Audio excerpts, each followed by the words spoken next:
Jenn Hartt is a creative strategist, world traveler, and storyteller with a passion for connecting people through authentic stories. As the founder of Jenn's Way, she helps entrepreneurs turn big ideas into reality. A bit witchy and deeply reflective, Jenn believes in the magic of the world around us and strives to create a safe space where everyone feels like they belong. With a BA in English from the University of Maine and an MBA in corporate social responsibility from SNHU, Jenn has spent her career blending creativity, strategy, and purpose. She's lived all over the country, including Maine and Colorado, and her adventures have taken her to 48 states, 13 countries, including Russia for her first international trip, and Paris for a semester abroad. Jenn is also a yoga teacher, an avid reader, a host of the podcast Your Next Business Bestie. She's married to the love of her life, and I am very excited to bring her on to the show. We're going to be talking about how hard it is to get out of that cycle of toxic relationships, and we're basically going to hear Jenn's authentic sharing and her authentic story.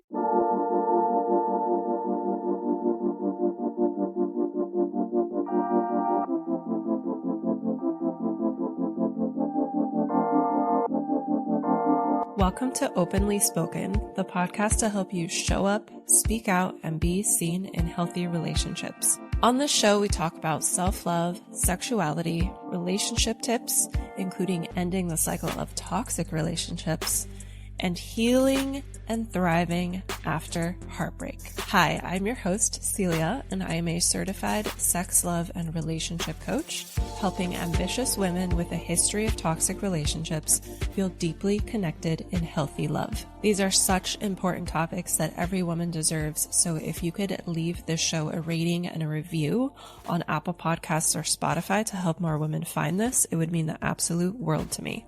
Thank you so much for being here today. Now let's dive into the show.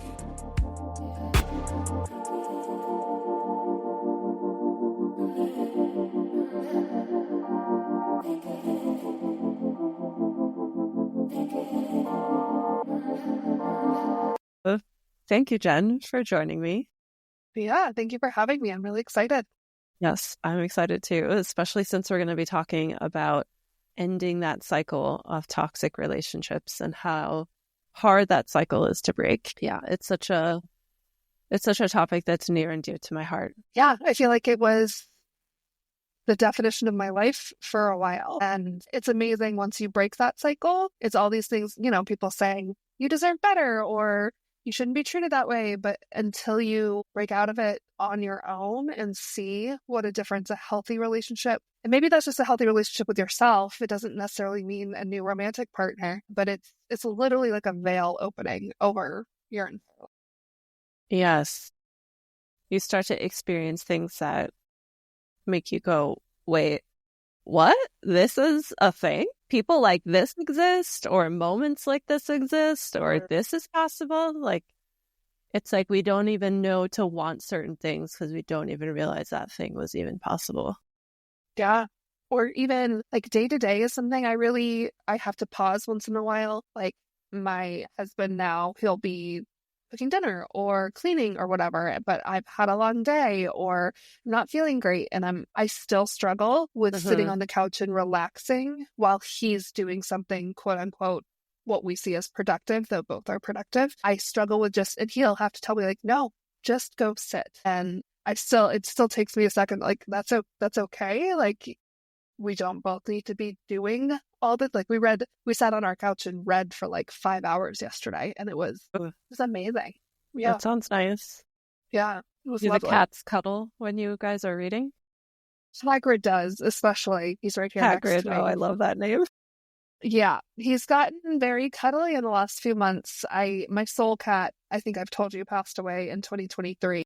And the biggest thing I missed was having a cat that would cuddle. Like, not all cats. Phoebe's right here next to me. She'll hang out, but she's not going to cuddle. And Hagrid has finally stepped up, and he's the cuddler now. I said cuddler. Oh, I have a cat meowing outside of my door, and he's a huge cuddler. He's like, let me in. I want to be part of it too. Yeah. Maybe he can sit, if he can sit on my lap nicely, We'll see. Hold on. I'm going to bring him Okay. in. This is Paxton. Hi, sweet baby. We have an almost 2-year-old too. I think she's sleeping on my bed right now, though. Oh, yeah. So maybe if I keep him in my lap, he'll be content here. Okay. You never know. So, I know. So I would love to hear just your journey with this toxic relationships. What was it like for you? And then when was that shift of recognizing like, oh, I keep getting into this pattern of toxic relationships. And then from there, like what practices or work did you do? Like, I want to know all of it. Yeah. I mean, I think I can confidently say that every relationship up until the one I'm currently in would be considered toxic. I don't really know how it all started, but, we all create these patterns without intending to. My high school sweetheart was a drug addict who ended up picking drugs over our relationship. That was his way, because I always said if he went back to drugs that we were over. And it's interesting because I moved to Maine. I grew up in Texas, and I moved to Maine in that time. And I am thankful that I had this big move happening, because I bet I would have stayed with him otherwise. I bet I would have, tried to fix things. I've always been a fixer.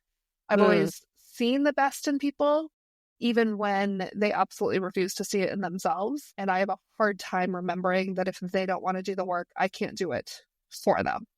Yeah. And that's something in all relationships, friendships, romantic relationships, family, all of it. And in college, I had a couple of relationships. One was just a 2-month, very over the top, madly in love, 18 years old, that kind of thing. And then I was in an abusive relationship after that, calendar wise didn't last all that long, but it had the biggest impact on me for a very long time. And it took a long time for me to actually admit that it was abusive and to put that title on it. I even years later tried to tell myself it wasn't that bad. And things like he would send me to the basement to do my homework because he didn't want to see me doing my homework. I was a senior in college at this point. Or he'd tell me that he could tell if I'd gone to the gym that day because I was skinnier if I'd gone to the gym that day. Yeah. Very twisted, very abusive. Yeah. I actually was just in Maine last week, and we drove through where I lived with him. And it was a little triggering of some of the things that maybe I suppress a little bit in my day-to-day. But we lived across the street from a mental health institution, and he used to threaten to have me sent there. Just horribly toxic. And like I said, I kind of told myself it wasn't that bad and that maybe I was 21 and a little dramatic. And then years later, his now ex-wife reached out to me, and the same thing had happened to her. And it was a unique blessing. I believe that the authentic sharing of stories has the power to save lives. And even if I was just an outlet for her for just a glimpse, I was thankful that I could be someone that she could talk to. And it also solidified my own story, I guess, in a way. And from there, you feel validated when you know that it wasn't just you. Exactly. And that you weren't being 21 and dramatic, like you said. Right. Yeah, I felt horrible for her, but at the same time, it's like this polar opposites of validated, but also realized I had some more work to do to heal from and it had been almost 10 years at that point. But I am thankful that I could be there for her in a unique way that no one else could. And then I was in a relationship in my mid-20s that I was raising his son. We got engaged. I gave up everything for this man. And I really think it all comes down to the seeing the best in people and losing myself in wanting to help them be better. And that's kind of the common thread through all of my relationships up until now. And that ex called off. Sorry to interrupt. No, go ahead. Would that include like that piece of seeing the best in people and wanting to help them be better? Would that include things like ignoring red flags? Absolutely. Okay. Or justifying red flags. I can so relate, by the way. Yeah. Justifying red flags, yeah. Yeah. Like one of those, there's no wonder he or she is like this because they went through this. Yeah. And now that you say that, that's a really pivotal moment. Is my most recent ex something that came to me when I was doing yoga and meditating was, we can either sit in our shit or we can grow in it. And I was choosing to grow from it. And I realized that ex was just going to sit in it. And he was using everything he'd been through as an excuse to be a toxic human, to be a little bit of a narcissist. And I was done with it.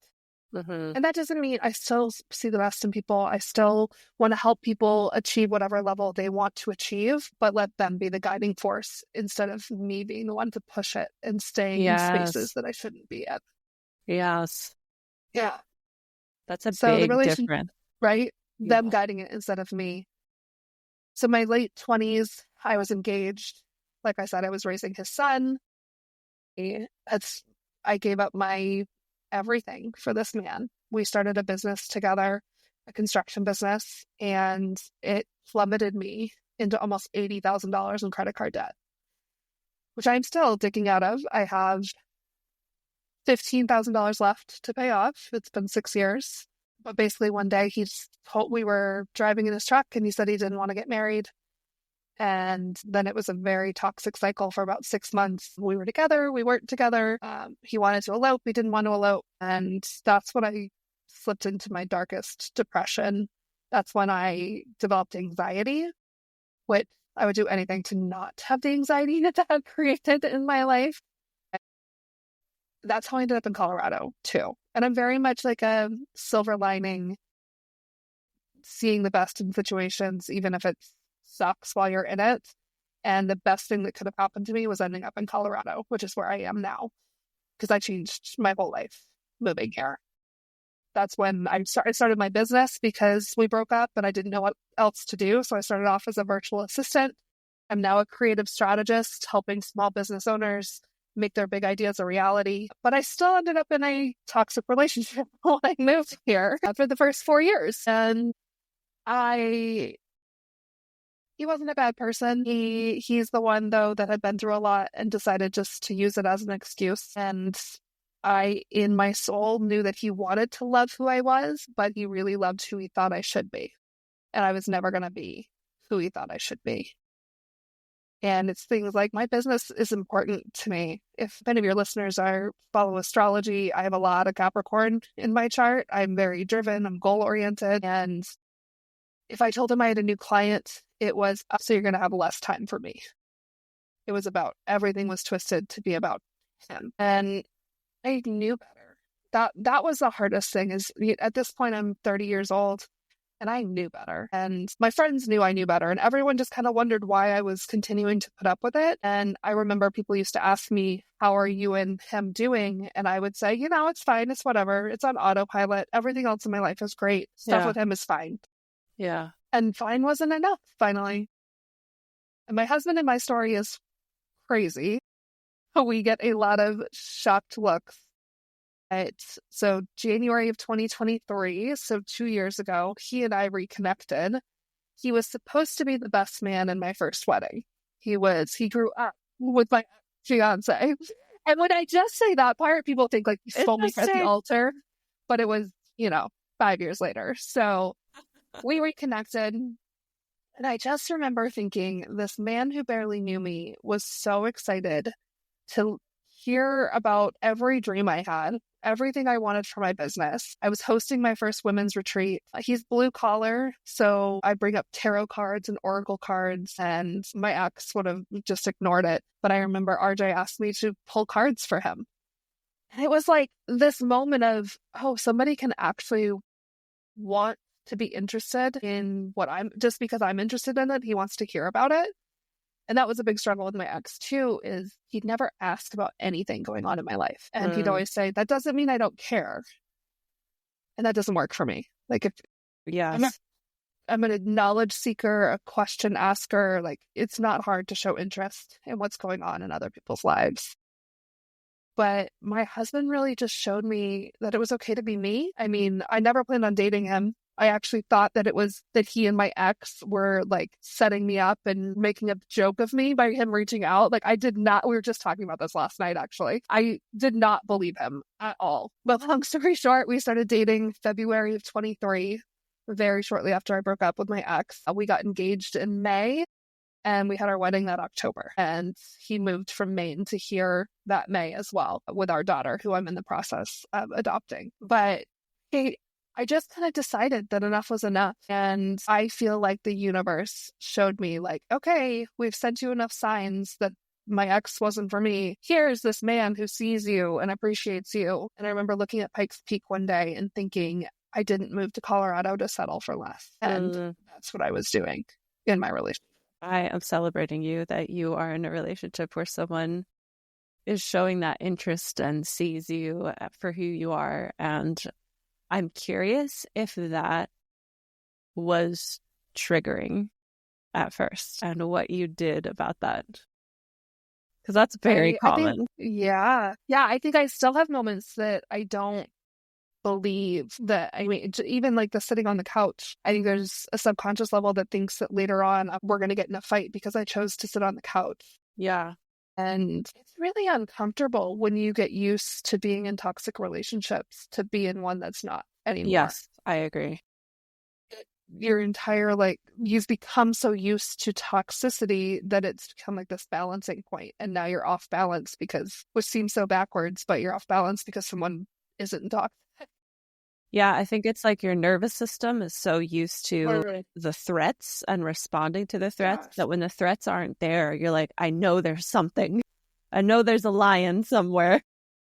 Yeah. And I mean, every once in a while, I still have all but one of my exes cheated on me. And so, that's a big one for a lot of people is like having the trust that you really found somebody that values you and your relationship enough to be faithful. And I believe in big leaps of faith. But that doesn't mean that my subconscious doesn't get in there sometimes. And we're 2 years in now, which is still very new. We had this moment the other night, like we got married really fast, but we just both knew we were all in. It was what we wanted and it's worked. He is my absolute best friend. But I absolutely still have those moments that you're waiting for the other shoe to drop. Yeah. And just expecting the fights and expecting. I think that one of the weirdest moments was we had a disagreement about beliefs. And at the end, he said, I really value what you said and I'm going to think about it more or something. And I was like, you mean we're not going to just like fight and neither one of us apologize and shove it under the mat for another day? What? So receiving apologies is very uncomfortable for me, for sure. Yeah. Yeah, it's so relatable.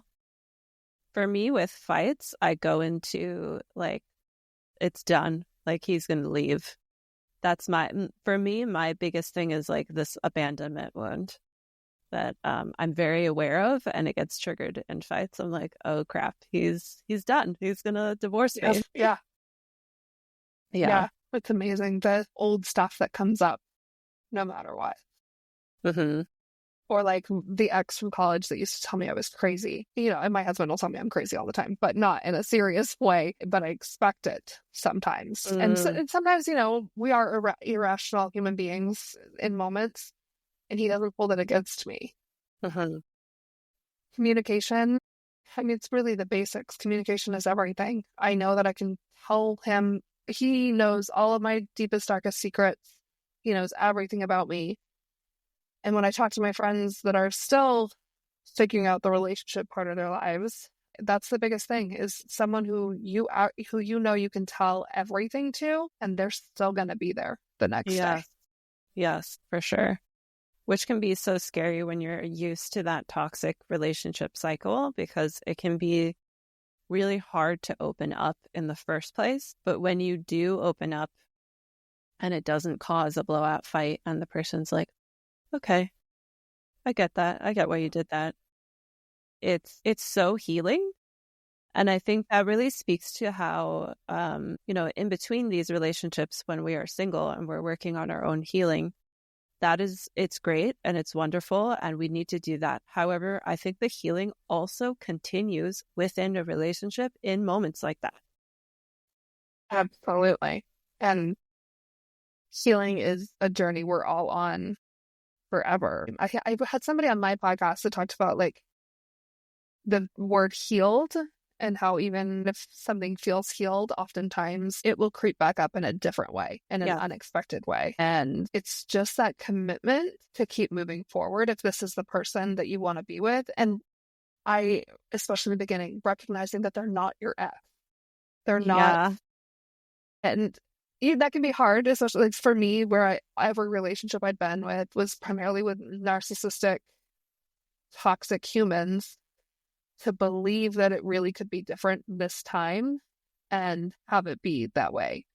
But those red flags you mentioned, not ignoring them and deciding what's a red flag and what's just a human characteristic, what's something that could make or break a relationship or cause you to be back in that toxicity versus something that's just a trait that's not necessarily a bad thing. What helped you the most to stop ignoring those red flags and to have that confidence of like, this isn't good enough for me? I think I did a lot of journaling, and I am a yoga teacher, and just a lot of introspection of what I wanted in the next 5 years. I'm 35 now, so I was 33 when this big change, when my husband and I got together, and I just kind of realized that enough was enough. And all of these other parts of my life were so good. My business was booming. I had great friends, still have great friends. I had finally found my community here in Colorado, which was the hardest part of moving to Colorado, was losing my community in Maine. But I finally felt like I'd found my circle of people. The only thing I'd ever cry over, the only thing that caused big stress was my relationship. And I realized I was working so hard for a relationship that in my gut, I knew wasn't the right one. And it was almost harder because nothing, the ex that I was engaged to, he called off the wedding, right? It was toxic in the end. The abusive ex, it was actually when I finally told my dad what was going on that I knew there was no turning back. But with the most recent ex, there was nothing. There was no final nail in the coffin, per se. It was just me deciding to walk away.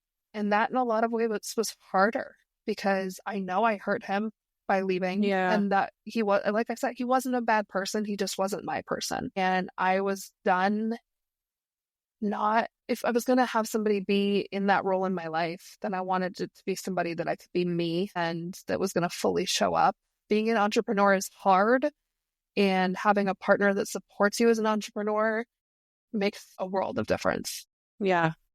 How has that shifted your not only your business, but like the relationships you can have in your business, like with your clients? I think I enjoy my business more than I did before because I can celebrate it with this person that I love. And my friends would celebrate my business with me before, but I always knew when I told my ex that I got a new client or a new project or whatever, that he was going to put a damper on it. So then I just avoided celebrating it. And now I'm allowed to be more human. And I think being human in our businesses is everything.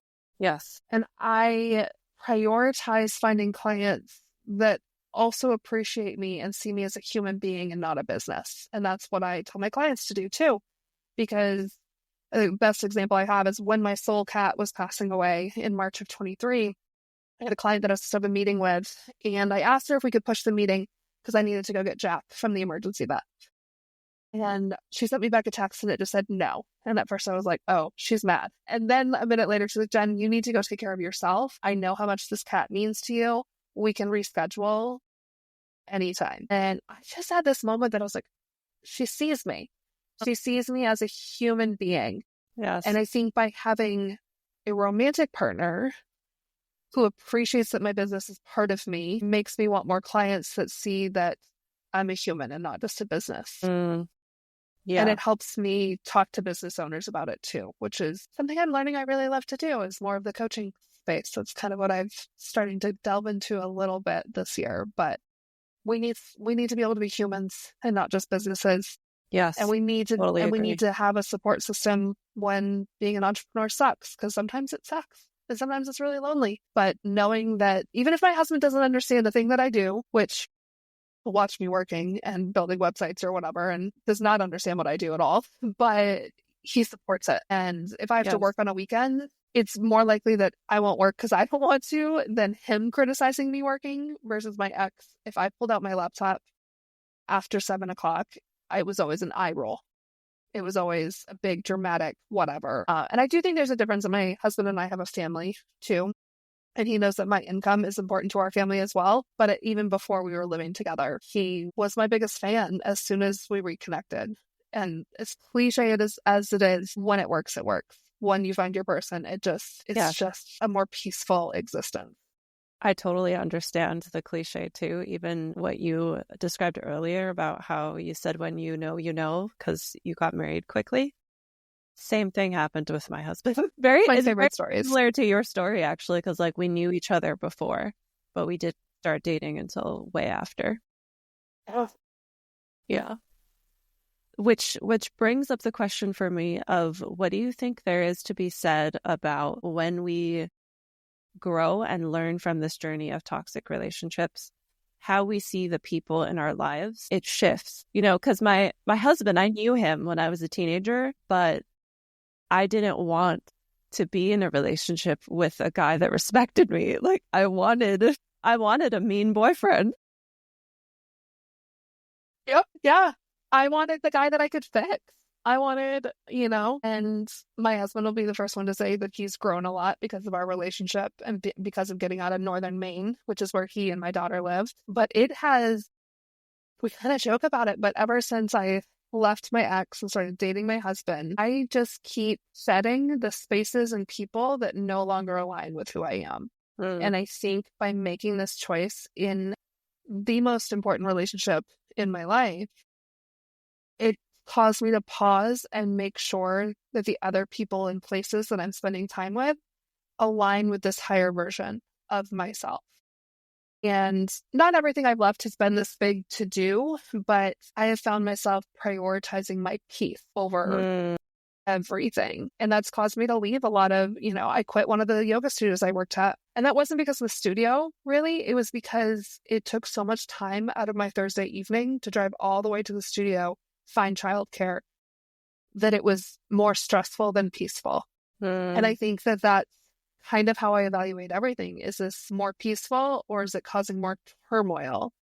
And long term, not in the moment. So I have proven to myself that I can have this very peaceful, happy relationship. So I think on a not so subconscious level, I would just want that in all aspects of my life. Yeah, it has such a ripple effect. And yeah, that's so absolutely. It's so soothing that after you've went through this journey of these tumultuous relationships, to use peace as your new barometer. And I think that's a very good inquiry to really look at all things of your life and be like, is this bringing me peace or is this costing my peace? Yeah. And knowing that you deserve peace. I think that was part of, I don't think I believed that I deserved, because I've always been the go, go, go, really active, doing all the things. And I still do all the things, but I have a much more peaceful life. And I truly don't think that I thought I deserved it until it kind of just flopped into my life. I say the universe, I decided to put my life in a blender in 2023, and the universe decided what was going to come out. And here we are in 2025, and it was the best thing that could have happened to me. I love that for you. It's been a wild ride, for sure. Yeah. And when did you start your yoga practice, and how did that have an effect on your relationship journey? Because for me, yoga practice was a huge pivotal practice. Yeah, it's interesting. I started yoga in 2012, but not in any sort of wellness capacity. I have a history of eating disorders and body dysmorphia. And for me, I was like, oh, yoga, maybe that will help me lose weight. And that's why I started yoga originally, was a way to lose weight. And so it was not a consistent practice for me for the first few years. Okay. And it was when I moved to Colorado that I really dove in to my yoga practice. There's a studio. It's actually the studio I stopped teaching at last year, but Cambio here in Colorado Springs, that's donation-based. And when I first moved to Colorado, I was broke. And I had that $80,000 worth of credit card debt that I mentioned. So if I was going to do yoga, it had to be cheap. And Cambio's donation-based. And so I was at the yoga studio 3, 4, 5 times a week, getting as much practice in as I possibly could. And I went through yoga teacher training in 2020. And if you told me 7 years ago that I was going to be a yoga teacher, I would have laughed you out of the room, because there's no way I was going to be in front of people doing something physical. Absolutely not. But I say that my yoga mat is where I pulled myself out of my depression from the relationship in Maine. And yoga was the start of my wellness and energy journey in all aspects. It opened me up to tarot and oracle and believing in the energies of the universe. And my daughter calls me a witch, and I am definitely witchy. That's great. When she'll be like, my mom's a witch. Great. But yoga was what opened the door to that. And that message that I received from Pikes Peak, that I moved here for more, not to settle for less, I don't think I would have ever been open to receiving that message if it wasn't for my yoga practice. And yoga was just kind of the gateway to all of it, and to me really finding alignment in my beliefs and my practices. Yes. Thank you for sharing that yoga was your gateway, because I feel like I talk about mindfulness in almost every episode, every solo episode at least, because it's such a foundational practice to love yourself more deeply, to know yourself more deeply, to have those healthy relationships. It really is truly life-changing. Yeah, it's funny because people who haven't done yoga, I feel like yoga has this stereotype, but it's accurate. The stereotype of mindfulness and connection and the community I found through yoga. That was a big part of me finally establishing a community here too. Because even doing yoga teacher training online, we all had this unique bond of having done yoga teacher training through a screen, which teaching live people versus teaching people on a screen is a very, very different experience. But it was so essential to me really finding a community of like-minded people that helped me see that I deserved more in my personal relationship too. Yes. I love too that you said that you never would have, like 7 years ago, you never would have believed someone if they said that you would have taught yoga. I feel like so many yoga teachers say that, and a lot of people, myself included, will go to a yoga teacher training simply to deepen their own practice. Or for me, I was very concerned about getting injured in a class, because teachers can't, be watching every single person at all times. And it's such a life change. Like going through yoga teacher training, I would say, is even more life changing than going to yoga classes, because you learn a little bit more about the intention behind every single thing. Like one example is you learn more deeply the intention behind Shavasana, that you're practicing dying. And in most everyday yoga class, your yoga teacher is not telling you like we're practicing dying. But when you're going through the training, you learn about that, and you really learn about all the little things in depth and why they're helpful. And so everybody go to yoga teacher training. Right? Even when I signed up for yoga teacher training, I didn't plan on teaching. I just wanted to learn more. I'm a lifelong learner. I'm curious. I just wanted to see what more there was, because I knew that the physical practice of yoga is just the tip of the iceberg, but you learn so much about yourself in the process, and it can be a really emotional experience too. Yes. Okay. So where shall we meander next with this piece about breaking toxic relationships? I'm curious, what was your experience like being single in between the toxic relationships? I didn't stay single long, and I should have. I think the longest time period would be after I left the abusive ex and I just casually dated. And then the next relationship was the fiance that in a lot of ways was almost worse than they're both abusive in their own ways. That's when I found entrepreneurship. So that's when I graduated from college. I got my master's degree in that time. But I think I was doing a lot of surface level progression, and I wasn't digging deep enough. I didn't go to therapy until I was in the relationship with the ex-fiance. I was seeking out self-validation in ways through business and education, and all of those things are so important to my story and who I am, but definitely not beneficial to healthier relationships by any means. I definitely never really dealt with recovering from the abuse for sure. I just moved on. And in some, I moved in with my parents after college graduation. I was working 2 jobs plus had a home business. So I was just diving into those very surface level categories of life and not even thinking about what I had left or what would be next in a relationship. And it was 4 years between those relationships. And I sometimes kind of can't even believe it was that long because it felt like the blink of an eye. And then I was just in another relationship all my relationships moved really quickly, but typically out of necessity and not out of want. Whereas with my husband, we moved quickly because we wanted to. He didn't need, we actually said, so we started dating February of 23. We said the earliest that he and Elena would move here would be September of 24. Well, they moved here May of 23. We, this long distance was not our thing, but we chose to move up that timeline because we wanted it. Whereas my fiance that I was with, he moved in with me because he needed a place. Or the abusive ex, I moved in with him because my apartment had mold in it and I needed a place. It's out of necessity and not out of choosing. Always.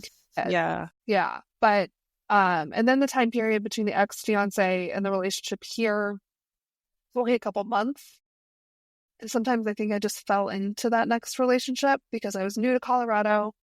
He was amazing at showing me places to go, things to see. I didn't give myself any time to reset between relationships or to dig deep. So honestly, emotionally, I was checked out of that relationship long before it was over, which is something I read and see a lot of, especially women in relationships emotionally long before they do physically. Yeah. And I think I started to do that work on myself while I was still in that relationship. And that was the yoga teacher training. That was getting into more mindfulness and meditation and becoming more in tune with who I really am. And yeah, like I said, I think I was already kind of checked out. So it's not really a period of time between relationships, but it kind of was that I was doing this inner work on myself because before that, I just jumped. Yeah. So the healing happened within the relationship before the one that you're in now. And it's always going to continue. Healing is a lifelong journey. Yeah. And we don't need to be 100% healed to be in that next relationship. Yeah, and we're messy humans. That's something in entrepreneurship I talk about all the time, but in relationships too. And it's finding that person that wants to be a messy human with you. And I love that. Thank you. And dealing with the stuff when it comes up and moving forward. It's a choice. Every day it's a choice. Can you hear the cat playing in the background? I cannot. I wish I could though. But yeah. Okay, good. There's good background noise cancellation. No, you're going to get kicked out, sir. I'm surprised none of mine. Hagrid's asleep next to me, but I don't know where the rest of them are, which is kind of concerning. I really love the name Haggard for a cat. That is just the best. I maybe told you that last time we talked. Did I tell you how I ended up with him? Maybe you did. Tell me again. I don't remember. He, in 2020, showed up at my patio door, starving and driving my cats crazy. So he made this loud production. And it reminded me of when Hagrid shows up at the hut in Harry Potter and it busts down the door. That's kind of how Hagrid came into my life. Yeah. So, and I told my ex, I'm not keeping him, but I got tired of seeing it for 3 weeks. He was showing up at my door. And finally I was like, I'm catching this damn cat. He's starving. He had a wound on his chest. So I grabbed him and he's been here ever since, going on 5 years later, which I can't believe it's been that long. Was there an adjustment period for the other cats? So at that point I had Jack and Phoebe. Jack's the cat that passed away in 2023. Oh, really? They really just kind of were like, oh, great. Mom got another one. We'll deal with it. Okay. The biggest thing was I don't know how long, obviously I have no idea how long he was outside. I imagine someone dumped him because he was super loving, but he sprayed stuff when he first showed up. And I remember one day I was like, I'm getting you neutered. If you don't stop spraying, you have to go live on a farm. And he never sprayed anything ever again. So he speaks English. Right. Yeah. But he's the only boy. The rest are girls. And he's a total mama's boy. Yeah. That's so cute. Yeah. We only have 2 cats. The boy is our second cat. And then the girl, she's really small. We think she was the runt.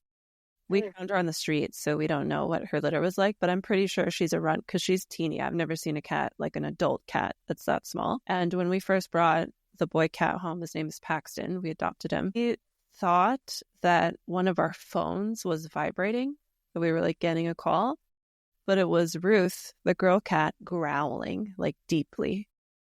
She was pissed that another cat was in her space. So we had to make this office like his room with the door closed and just like feed them on the opposite sides of the door, get them used to each other's scents, and then she was fine. That's so funny. Yeah, I just kind of threw Haggard in, and then it just kind of worked, shockingly. But what's funny though is actually my cats are part of my relationship stories too. My ex-fiance, they all came with you with the past relationship. Well, so I moved here with Jack and Phoebe, and then Haggard joined. Mm-hmm. And then Jack passed away, and my husband moved here with Tilly. But the big thing was my ex, so the abusive ex, his Christmas present to me one year was allowing me to have Jack live with us. And then when he got mad at me, he threatened to throw Jack outside. He would say that I had to take Jack back to the farm, where my parents have a farm. So he used Jack as a way to control me. And then after that, when I was with my ex-fiance, he was allergic to cats, but he also knew I had cats when we started dating. And he made me promise that if he was going to marry me, that I wasn't going to have any more cats after Jack and Phoebe. And I have 2 dogs, and I love my dogs, but like they love you differently. And I've always been a cat person overall. Plus, you're a witch, so witches need cats. I have to have a cat, right?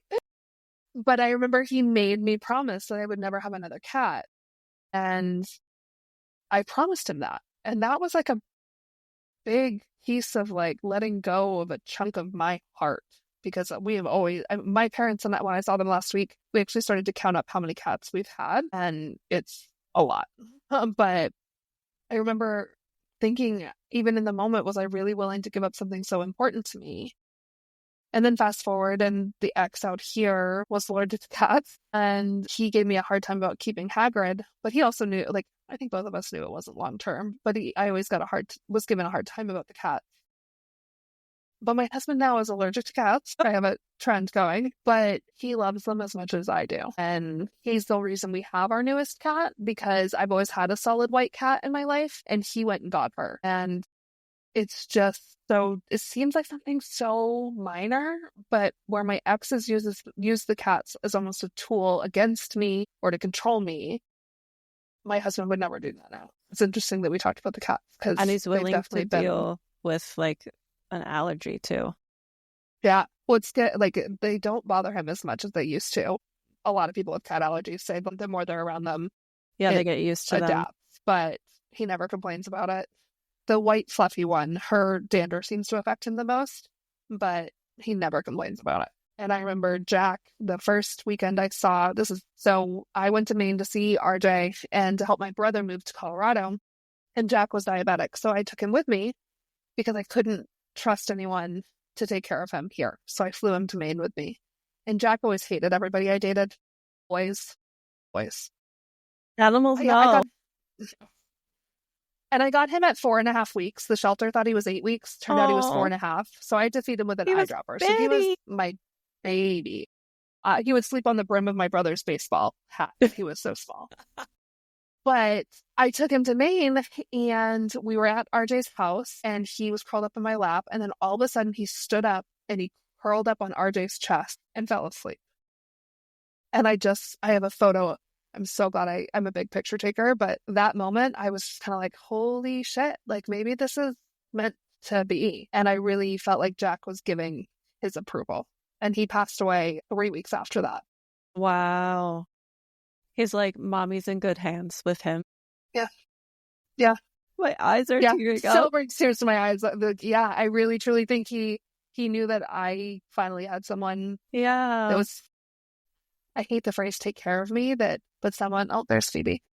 Someone who has your back, who's there for you. Yeah, it's not, I know, I get what you mean about the not taking care, because then we can venture into the kind of like codependency dynamics. Mm-hmm.